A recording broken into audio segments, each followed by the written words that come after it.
What's good? Brian Tong here, and welcome to the Apple Byte for everything good and bad inside the world of Apple. And it's a real beefy show today, so let's just jump in. The big story this week, according to Bloomberg, Apple will indeed release 3 new iPhones in 2018, echoing the early rumors from KGI Securities.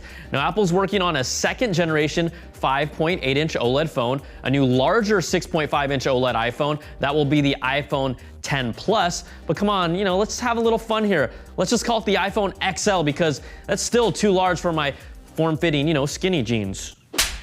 It's so tight. Now, there's also a third lower-cost 6.1-inch iPhone with a similar iPhone 10 design, but with an LCD screen that's cheaper and aimed for everyone after iPhone 10 sales missed expectations. All models will feature an edge-to-edge display, Face ID with the true depth camera, and yes, the notch. The report says the 2 higher-end iPhones will feature new A12 processors. At least one model could be available in gold because, I love gold! I know you do. Bloomberg says Apple is considering including dual SIMs to make it easier for people to switch carriers while traveling, but it's not a sure thing yet. Some prototypes of the larger 6.5-inch feature a screen resolution of 1242 by 2688. And check this out, a sneak peek at what could be a first look at the larger iPhone display leaked out from an LG display plant in Vietnam, unless that person has really tiny hands.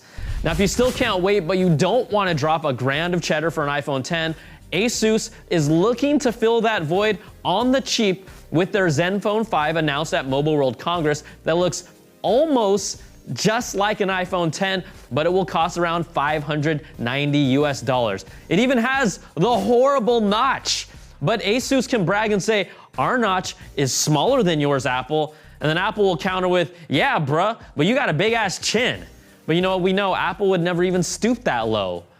Or would they? All right, Mobile World Congress also brought us the debut of the new Samsung Galaxy S9, a solid incremental upgrade for Galaxy users, by far their best phone. But how does it compare to the iPhone 10 when it comes to speed? Benchmarking of a demo unit at the show by AnandTech showed that the Exynos 9810 chip inside the S9 is fast, but it was still outperformed by Apple's A11 and even their A10 chip. It may not have been optimized, so we'll give them that for now, but at least initially, out of the gates, the Galaxy S9 is slower than the iPhone 10 and iPhone 8. So Apple Byte Nation, you can now relax and start relentlessly posting Samsung sucks in the comments, if you didn't already. All right, in other news that you might not be too thrilled about, Barclays reports average wait times for battery replacements for older iPhones has jumped up from 2.7 weeks to 4.5 weeks based on their Apple Store checks. Now, once you initiate the $29 replacement, stores need to order the part from Apple, but it won't be a quick process. I've already bad Appled this whole situation enough. At least they're doing something. But you know what? This just reeks of rotten apple. Now, want even more goodies? I told you this was a beefy show. We missed this last week because, guess what? Surprise, we're a weekly show. Bloomberg reports Apple is planning to release an upgrade to the AirPods that still, for the record, looks silly, but you see enough of them and you start getting used to seeing this every day now. The update will bring a new wireless chip that will manage Bluetooth connections better and enable you to bring up Siri by just saying, "Hey Siri," without physically tapping the AirPods, which can still feel a little uncomfortable, to push in your ear hole. I'm a huge fan of this functionality because it will open up a slot for more physical controls directly on the AirPods by making Siri all voice. But I still want to slide up and down for volume control at the least. Now, Apple's also working on another AirPod model for release as early as next year that's planned to be water resistant.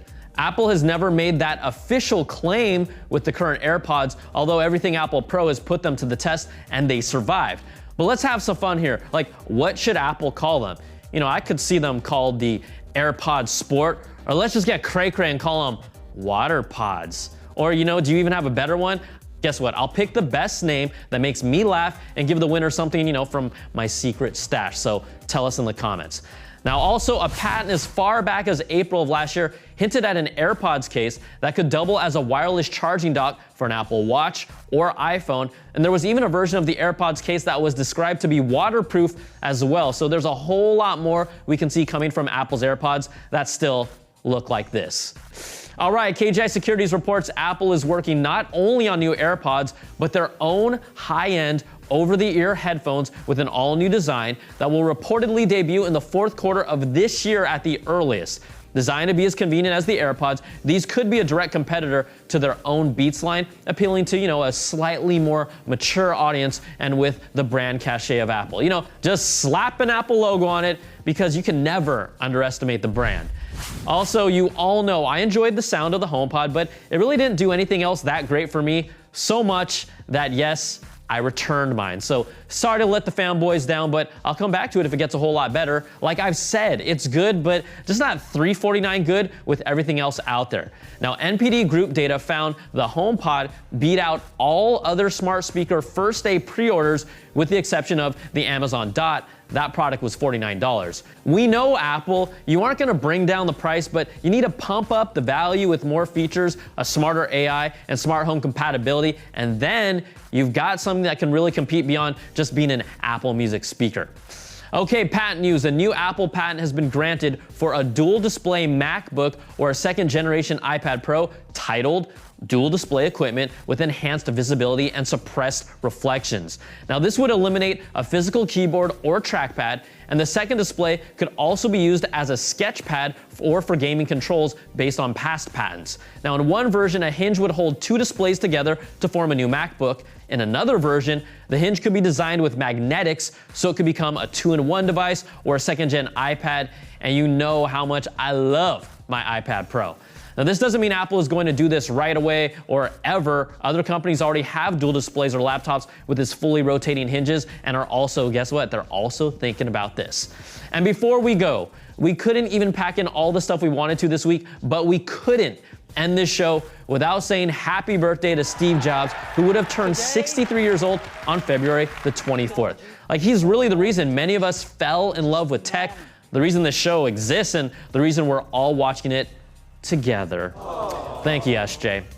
All right, that's going to do it for this week. You can email me at theapplebyte@cnet.com or tweet me at Brian Tong. And remember to comment AirPods Sport, WaterPods, or you got something better.